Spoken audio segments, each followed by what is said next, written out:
Is it always true that light can give comfort and security?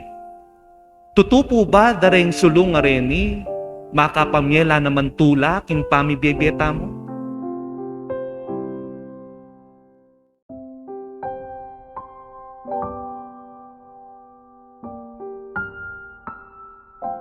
It's true that light can give us comfort and security, but it can also intimidate and disturb us.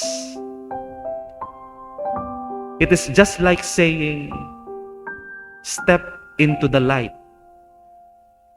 Potang mumunta tamo king Aldo, mumunta tamo king Sala, waritin tamo ring daramdaman amano, the truth will set you free.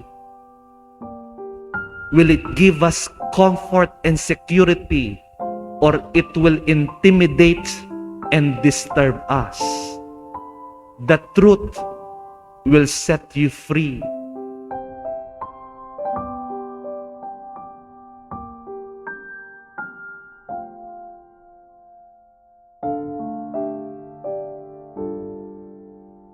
Potang gagawa tamong kamalyan ketiking yato.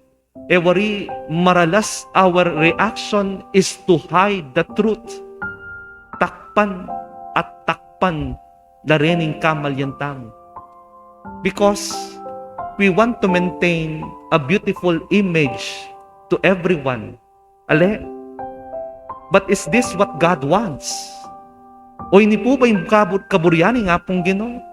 Ing isalikot, ing gana-gana? To hide everything and conceal everything from Him? No. God knows everything.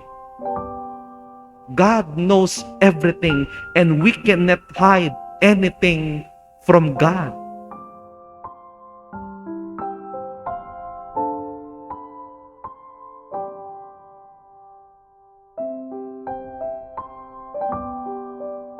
My dear brothers and sisters in Christ, when we share Christ, we also share the light of Christ, which illumines and enlightens those who are in darkness.